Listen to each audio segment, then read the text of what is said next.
Hi అండి. Welcome to my channel. ఈరోజు ఇడ్లీ, దోసలోకి చాలా టేస్టీగా ఉండే 4 రకాల చట్నీ రెసిపీస్‌ని చూపించబోతున్నాను.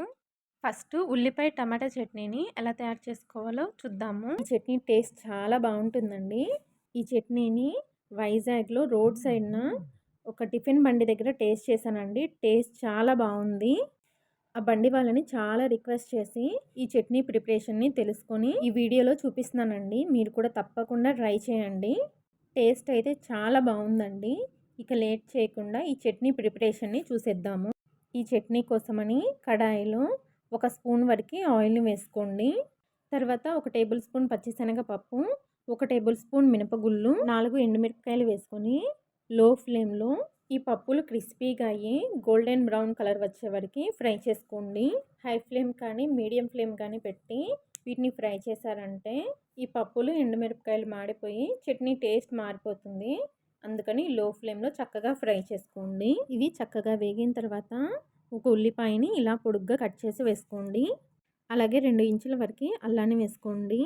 తర్వాత 4-5 వెల్లుల్లిని పొట్టు తీసి వేసుకొని మీడియం ఫ్లేమ్లో ఉల్లిపాయ సాఫ్ట్గా అయ్యే వరకు చక్కగా ఫ్రై చేసుకోండి. ఉల్లిపాయని మరీ ఎక్కువగా వేయించాల్సిన అవసరం లేదండి. కొద్దిగా సాఫ్ట్గా అయ్యేంతవరకు వేయించుకుంటే సరిపోతుంది. ఉల్లిపాయ ఇలా వేగిన తర్వాత దీనిలోకి మీడియం సైజులో ఉన్న 2 టమాటాలని కట్ చేసి వేసుకోండి. తర్వాత టమాటా బాగా సాఫ్ట్గా అయ్యేంతవరకు ఫ్రై చేసుకోవాలి. టమాటా బాగా మెత్తగా ఉడికిపోవాలండి. ఇలా ఉడికితేనే చట్నీ టేస్ట్ బాగుంటుంది, లేకపోతే చట్నీ పచ్చి వాసన వచ్చేస్తుంది. టమాటా ఇలా బాగా ఉడికిన తర్వాత దీన్ని పూర్తిగా చల్లారనిచ్చి మిక్సీ జార్లోకి తీసుకోవాలి. ఉల్లిపాయ టమాటా మిశ్రమం మొత్తాన్ని మిక్సీ జార్లోకి తీసుకున్న తర్వాత రుచికి తగినంత ఉప్పుని వేసుకోండి. అలాగే కొద్దిగా చింతపండుని కూడా వేసుకొని తగినన్ని వాటర్ పోసుకొని చట్నీని బాగా మెత్తగా గ్రైండ్ చేసుకోండి. ఇలా చట్నీని బాగా మెత్తగా గ్రైండ్ చేసుకున్న తర్వాత ఒక బౌల్లోకి తీసేసుకోండి. ఇప్పుడు ఈ చట్నీకి తాలింపు కోసమని స్టవ్ పైన తాలింపు గిన్నె పెట్టి దానిలోకి 1 స్పూన్ వరకు ఆయిల్ని వేసుకోండి. ఆయిల్ కొద్దిగా వేడైన తర్వాత దీనిలోకి 1/2 టీ స్పూన్ చొప్పున పచ్చిశనగపప్పు, మినప్పప్పు, ఆవాలు, జీలకర్ర తుంచుకుని ఒక ఎండుమిరపకాయని వేసుకొని తాలింపుని బాగా ఫ్రై చేసుకోండి. తాలింపు వేగిన తర్వాత దీనిలోకి కొద్దిగా కరివేపాకు వేసుకొని తాలింపు మొత్తాన్ని బాగా ఫ్రై చేసుకొని ఈ తాలింపుని చట్నీలో వేసుకొని కలిపేసుకోవడమేనండి. ఈ చట్నీ టేస్ట్ అయితే చాలా బాగుందండి. ఈ చట్నీ ఇడ్లీ, దోశ, ఊతప్పం, గుంత పునుగులు ఇలా ఏ బ్రేక్ఫాస్ట్లోకైనా కానీ చాలా బాగుంటుంది. ఈ ఉల్లిపాయ టమాటా చట్నీని మీరు కూడా తప్పకుండా ట్రై చేయండి. రెండవ చట్నీ రెసిపీ అండి, పల్లీ చట్నీ రెసిపీ. ఈ చట్నీని చేయడం కూడా చాలా సింపుల్ అండి. టేస్ట్ కూడా చాలా బాగుంటుంది. ఇక లేట్ చేయకుండా ఈ పల్లీ చట్నీ రెసిపీని ఎలా ప్రిపేర్ చేసుకోవాలో వీడియోలోకి వెళ్ళి చూసేద్దాము. ముందుగా కడాయిలో 1 టీ స్పూన్ వరకు నూనెని వేసుకోండి. నూనె కాస్త వేడైన తర్వాత దీనిలోకి 1/2 కప్ వరకు పల్లీలను వేసుకొని లో ఫ్లేమ్లో కలుపుకుంటూ బాగా వేయించుకోండి. పల్లీలని వేయించుకునేటప్పుడు హై ఫ్లేమ్ అస్సలు పెట్టకండి. హై ఫ్లేమ్లో కనుక పల్లీలను వేయించారంటే పైన వేగుతాయండి, లోపల పచ్చిగా ఉంటాయి. చట్నీ టేస్ట్ అస్సలు బాగుండదు. అందుకని పల్లీలని లో ఫ్లేమ్లో చక్కగా వేయించుకోండి. పల్లీలు చూసారా చక్కగా వేగాయి. ఇప్పుడు దీనిలోనే 1/2 కప్పు వరకు పుట్నాల పప్పుని వేసుకోండి. పుట్నాల పప్పుని వేసుకున్న తర్వాత ఫ్లేమ్ని లోలోనే ఉంచి 2 నిమిషాలు ఫ్రై చేసుకోండి. 2 నిమిషాలు ఇలా వేయించుకున్న తర్వాత ఫ్లేమ్ని ఆఫ్ చేసేసి వీటిని పూర్తిగా చల్లారనివ్వండి. ఇవి పూర్తిగా చల్లారిన తర్వాత వీటి మొత్తాన్ని ఒక మిక్సీ జార్లోకి తీసేసుకోండి. తర్వాత కారానికి తగ్గట్లు పచ్చిమిరపకాయలను కూడా వేసుకోండి. నేనైతే పెద్దవి 2 పచ్చిమిరపకాయలని వేసుకున్నాను. తర్వాత కొద్దిగా చింతపండుని వేసుకోండి. అలాగే రుచికి తగినంత ఉప్పు, తగినన్ని వాటర్ పోసుకొని చట్నీని బాగా మెత్తగా గ్రైండ్ చేసుకోండి. చూసారు కదా, ఇలా బాగా మెత్తగా గ్రైండ్ చేసుకోవాలి. ఇలా బాగా మెత్తగా గ్రైండ్ చేసుకున్న తర్వాత చట్నీని ఒక గిన్నెలోకి తీసేసుకోవాలి. ఇప్పుడు ఈ చట్నీకి తాలింపు కోసమని పోపు కడాయిలో 1 స్పూన్ వరకు ఆయిల్ని వేసుకోండి. ఆయిల్ కొంచెం వేడైన తర్వాత 1/2 టీ స్పూన్ చొప్పున పచ్చిశనగపప్పు, మినప్పప్పు, ఆవాలు, జీలకర్ర, ఒక ఎండుమిరపకాయని తుంచి వేసుకొని తాలింపుని ఫ్రై చేసుకోండి. తాలింపు కొంచెం వేగిన తర్వాత కొద్దిగా కరివేపాకు వేసుకొని తాలింపుని బాగా ఫ్రై చేసుకొని చట్నీలో వేసుకొని కలుపుకొని సర్వ్ చేసుకోవడమేనండి. చూసారు కదా, చాలా సింపుల్గా టేస్టీగా ఉండే పల్లీ చట్నీని ఎలా తయారు చేసుకోవాలో. ఈ పల్లీ చట్నీ రెసిపీని మీరు కూడా తప్పకుండా ట్రై చేయండి. చాలా బాగుంటుందండి.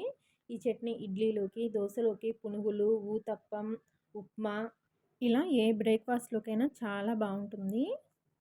ఈ పల్లీ చట్నీ రెసిపీని మీరు కూడా తప్పకుండా ట్రై చేసి మీకు ఎలా వచ్చిందో మీ ఫీడ్బ్యాక్ని షేర్ చేయండి. ఈరోజు మన వీడియోలో పల్లీలు, ఉల్లిపాయతో చాలా సింపుల్గా చేసేటువంటి చట్నీ రెసిపీని చూద్దామండి. ఈ చట్నీ ఏ బ్రేక్ఫాస్ట్లోకైనా చాలా బాగుంటుంది. ఈ చట్నీ తయారీ విధానం కూడా చాలా సింపుల్గా ఉంటుంది. ఇక లేట్ చేయకుండా చట్నీని ఎలా ప్రిపేర్ చేసుకోవాలో వీడియోలోకి వెళ్ళి చూసేద్దాము. ఈ చట్నీ కోసమని కడాయిలో 1 స్పూన్ వరకు నూనెని తీసుకోండి. తర్వాత దీనిలోనే 4-5 ఎండుమిరపకాయలను వేసుకొని దోరగా ఫ్రై చేసుకోవాలి.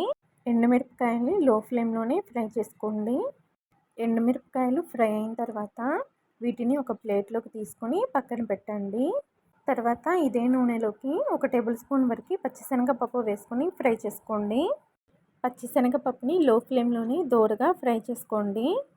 పచ్చిశనగపప్పు దోరగా ఫ్రై అయిన తర్వాత దీనిలోనే 5-6 వెల్లుల్లి రెబ్బలు, కట్ చేసిన 1 ఉల్లిపాయను వేసుకొని ఫ్రై చేసుకోండి. ఉల్లిపాయ మరీ మెత్తగా అవ్వాల్సిన అవసరం లేదు. కొంచెం సాఫ్ట్గా అయ్యేంతవరకు ఫ్రై చేసుకుంటే సరిపోతుంది. ఉల్లిపాయ ఇలా మెత్తబడిన తర్వాత కొంచెం చింతపండు, అలాగే 1/2 అంగుళం అల్లం ముక్క, కొంచెం కరివేపాకు వేసుకొని ఇంకొక 2 నిమిషాలు లో ఫ్లేమ్లో చక్కగా ఫ్రై చేసుకోండి. ఇవన్నీ దోరగా చక్కగా ఫ్రై అయిన తర్వాత వీటిలోకి 1/2 కప్పు వరకు వేయించిన పల్లీలను వేసుకోండి. మీరు కావాలంటే కొంచెం పచ్చి కొబ్బరిని కూడా వేసుకోవచ్చు. పల్లీలను వేసుకున్న తర్వాత ఇంకొక నిమిషం చక్కగా కలుపుకుంటూ ఫ్రై చేసుకోండి. ఇలా 1 నిమిషం ఫ్రై చేసుకున్న తర్వాత స్టవ్ని ఆఫ్ చేసేసేయండి. తర్వాత వీటిని పూర్తిగా చల్లారనివ్వాలి. ఇవి చల్లారిన తర్వాత ఒక మిక్సీ జార్లోకి తీసుకోండి.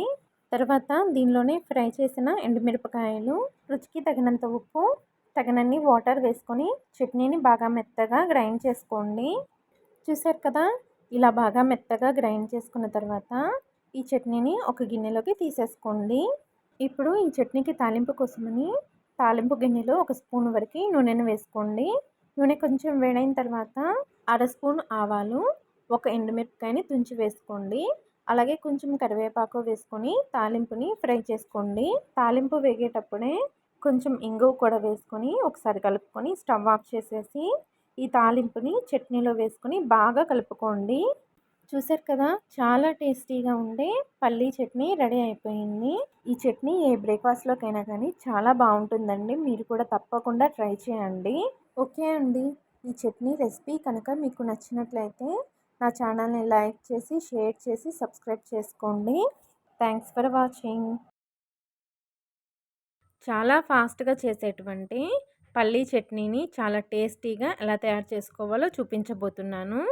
ముందుగా ఈ చట్నీ కోసమని ఒక మిక్సీ జార్ తీసుకొని దానిలోకి ఆయిల్ లేకుండా దోరగా ఫ్రై చేసుకున్నటువంటి పల్లీలని 1/2 కప్పు వరకు వేసుకుంటున్నాను. అలాగే కారానికి తగ్గట్లు పచ్చిమిరపకాయలను కూడా వేసుకోండి. అలాగే దీనిలోనే కొద్దిగా కరివేపాకును కూడా వేసుకోండి. అలాగే కొంచెం కొత్తిమీరను కూడా వేసుకోండి. తర్వాత కొంచెం చింతపండును కూడా వేసుకోండి. అలాగే ఇందులోనే 3 వెల్లుల్లి రెబ్బల్ని కూడా వేసుకోండి. తర్వాత రుచికి తగినంత ఉప్పు, కొంచెం కొంచెంగా వాటర్ వేసుకుంటూ చట్నీని బాగా మెత్తగా గ్రైండ్ చేసుకోండి. చూసారు కదా, ఇలా బాగా మెత్తగా గ్రైండ్ చేసుకోవాలి. ఇలా మెత్తగా గ్రైండ్ చేసుకుంటేనే చట్నీ టేస్ట్ బాగుంటుంది. ఇప్పుడు ఈ చట్నీని డైరెక్ట్గా ఇలానే సర్వ్ చేసుకోవచ్చు, లేకపోతే తాలింపు పెట్టైనా సర్వ్ చేసుకోవచ్చు. నేనైతే తాలింపు పెడుతున్నానండి. తాలింపు గిన్నెలో 1 స్పూన్ వరకు ఆయిల్ని వేసుకొని 1/2 టీ స్పూన్ ఆవాలు, 1 ఎండుమిరపకాయ కట్ చేసి వేసుకోండి. కొద్దిగా కరివేపాకు వేసి తాలింపుని ఫ్రై చేసి తాలింపు వేగిన తర్వాత కొద్దిగా ఇంగువను కూడా వేసుకొని ఒకసారి కలిపి ఈ తాలింపుని చట్నీలో వేసి బాగా కలుపుకొని సర్వ్ చేసుకోవడమేనండి. ఈ చట్నీ టేస్ట్ అయితే చాలా బాగుంటుందండి. చూసారు కదా చాలా సింపుల్గా పల్లీ చట్నీని ఎలా తయారు చేసుకోవచ్చు. ఈ చట్నీని మీరు కూడా తప్పకుండా ట్రై చేయండి. ఈ చట్నీ రెసిపీ కనుక మీకు నచ్చినట్లయితే నా ఛానల్ని లైక్ చేసి, షేర్ చేసి, సబ్స్క్రైబ్ చేసుకోండి. Thanks for watching.